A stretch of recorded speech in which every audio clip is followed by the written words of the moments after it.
Hello guys, അപ്പൊ രാവിലെ ഉറക്കം എണീറ്റ് ഞാൻ ഒരു ഇളം വെയിലൊക്കെ കൊണ്ട് ചെറു ചൂട് ചായ കുടിക്കുകയാണ്. എന്നിട്ട് ഏട്ടൻ്റെ അടുത്ത് ഞാൻ പറഞ്ഞു രാവിലെ എണീറ്റപ്പോ പോവണ്ട ഇന്ന് ജോലിക്ക്. പക്ഷേ അവൻ്റെ അടുത്ത് പറയുന്നത് പ്രാന്തങ്കാണ്ട, ഞാൻ ജോലിക്ക് പോട്ടെ എന്ന് പറഞ്ഞിട്ട് അവൻ ജോലിക്ക് പോയി. എന്നിട്ട് ഞാൻ രാവിലെ ഒരു 2 പാത്രമൊക്കെ കിടന്ന് കഴുകാന്ന് വിചാരിച്ച് നിന്നതാണ്, പക്ഷെ നടന്നില്ല.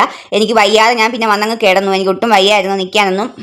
അന്നേരമാണ് അമ്മ വന്ന് പറയുന്നത്, മോനെ ഇതാണ്ട് നീ ഇന്നലെ വെച്ച മട്ടൻ ബിരിയാണി ഞാൻ ചൂടാക്കി വെച്ചിട്ടുണ്ട്. അമ്മക്ക് പാത്തുനും ഏട്ടനും ഒന്നും വലിയതായിട്ട് അങ്ങോട്ട് ഇഷ്ടപ്പെട്ടില്ല. പക്ഷെ ആരൊക്കെ എന്തൊക്കെ പറഞ്ഞാലും എന്റെ ബിരിയാണിയെ തള്ളി പറയാൻ എനിക്ക് പറ്റത്തില്ല. അതുകൊണ്ട് ഞാൻ ഇത് മാക്കം തിന്നു.